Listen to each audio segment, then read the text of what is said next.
Welcome to Past Forward's new series, Travels Along the Old York Trail. Won't you join us as we explore the path that was no doubt traveled by many of our ancestors who settled in the area? Our guide for the journey is Carolyn Stephens, who will navigate us over the meandering trail, stopping to share some stories along the way. Hi, I'm Carolyn Stephens, and I am writing the memoirs of a lost trail for the Past Forward Memoir Group. Memoirs of the Old York Road that stretches through Coles, Clark, and Crawford counties is about our ancestors of the 1800s. It is also about well over 100 awesome people and organizations who are helping with this project. Their interest is in history, archaeology, genealogy, sociology, art, and GIS. Old maps show that the York Trail did exist. Our goal is to map this and create a database of stories about the people who lived along it. Dick and Kathy Hummel of Charleston piqued my curiosity by asking if I knew where the York Trail was that was somewhere near the 5 Mile House. I didn't, but started researching and got hooked. It went east of the 5 Mile House and just west of the beautiful historic Reynolds House. Old trails and roads hold stories of our early ancestors as well as the early pioneers and settlers. These people helped create our world today, and we are telling their stories. My ancestors from both my parents came to the Illinois frontier on this road. One was involved in the construction of new alternate paths for roads. Originally, the York Trail was just a dirt path or trace where buffalo, deer, and other animals traveled to get to watering holes and food. Native Americans found it easier to follow a path already made by animals and enjoyed feasting on the buffalo and other meat they easily harvested along this trail. They used the hides of the animals for clothing and housing, and they used the dried dung along the trail for fires. The trail was just wide enough for a horse to get through the prairie grass and in between trees that littered the landscape. Crossing streams and rivers was impossible during rainy seasons with flooding, so Native Americans created alternate routes for safer travel. In summer, the prairie grass would be so tall one could not see over it, even on a horse. So again, alternate paths were created. Along came the French and the pioneers who were nomadic travelers searching for furs, gold, or money-making endeavors. They were a hardy, adventuresome bunch, or we would not be here. They took advantage of the Native American trails, which was a major issue with the Native Americans, who did not want them using their trail. Again, alternate paths were created in order to bypass these tribes who lived along the trail. Trails were also widened to get wagons through. In places, the trail was sometimes just wide enough for a horse and rider. In other places, it could have been at least a mile wide. Trails crisscrossed, meandered, went straight, curved, circled, looked like worm burrows on a landscape. Then along came the settlers, who squatted, were given land grants, or bought land along this trail. Many were given land grants by the government for their service in the Revolutionary War or other wars. This, most generally, was in lieu of payment for their service. The first land grant office in Illinois was in Palestine. Before that, one traveled to Washington, D.C., or even Indianapolis for property. I've seen both. Even property in Chicago was purchased by traveling on the York Road to the land grant office in Palestine. The Lincoln family also traveled this York Road on part of their journey from Indiana to settle in Macon County, Illinois. They also stopped in Palestine. On their newly purchased land, settlers would cut timber and prairie grass, build their log homes, and start farming. They, for the most part, survived the harsh winters of Illinois. Settlers improved and built a superhighway of the times, the York Road. It led to the growing city on the Wabash River of York, named York because the first white settlers came from New York.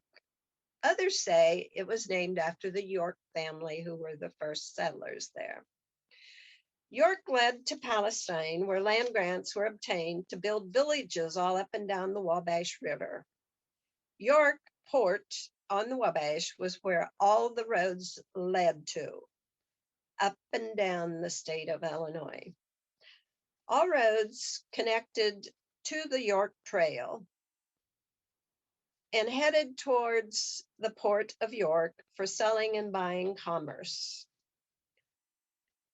Of the many other trails built, probably one or two goes by the 5 mile south of Greenup, south to Greenup also. The one in particular goes south of the 5 Mile House to Greenup, then west of Vandalia, where our first capital of Illinois was. It existed between 1819 and 1839. This road also went east, south of Greenup, south of Casey, east again, and connected with our York Road. Part of this road is also called the York Road, and I found 3 York roads that were different roads. Again, visualize worm burrows all going hither and yonder and all connected, each a part of the whole.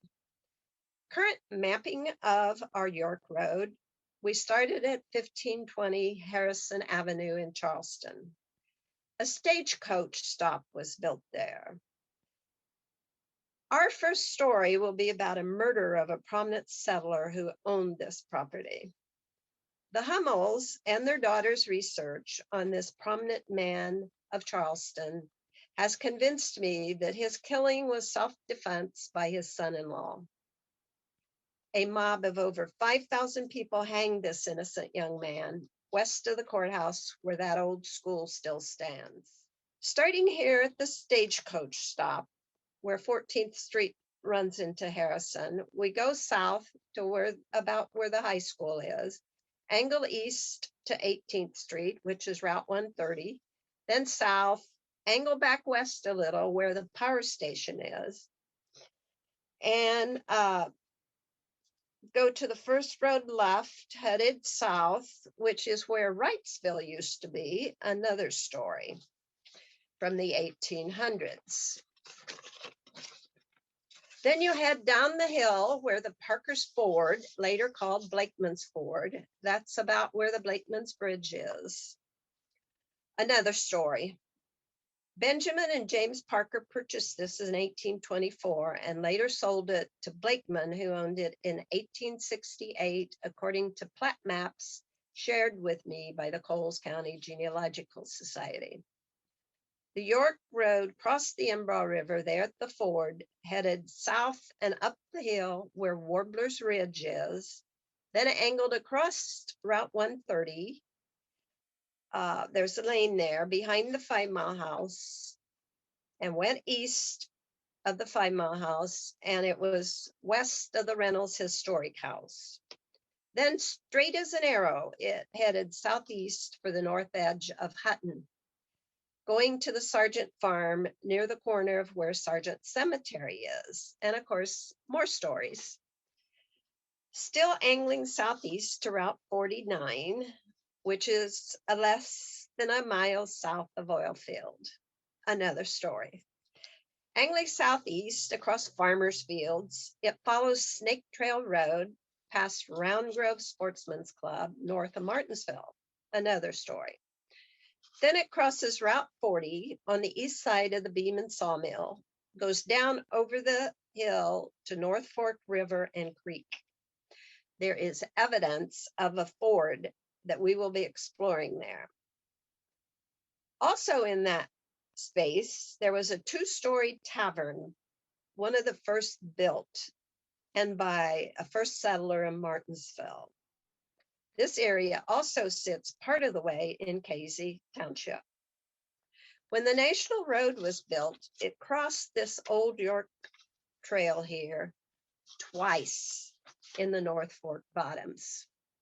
The 2-story tavern serviced guests traveling on both the York Road and the National Road. The National Road was completed about that time in 1832. Then you head southeast of Martinsville, cross the railroad tracks, take the left fork on what used to be called the York Road, now Angling Road, another story there. Head southeast past the fairgrounds, keep going, angle off a little west towards the village of Melrose. As I mentioned before, there were many alternate routes, and it looks like Melrose had at least 3 of them that we've found. One travels past the Metzger Cemetery, where some of my ancestors are buried. We had a hard time figuring this one out until a distant cousin explained that her research on her family had shown that this road used to go behind the beautiful cemetery. Now it makes sense. My ancestors in Melrose were instrumental in helping design, improve, and build alternate routes all along here. After Melrose, you head southeast, you come back out on the York or Angling Road, and then before you get to West Union, there's another story there, a log house and a family.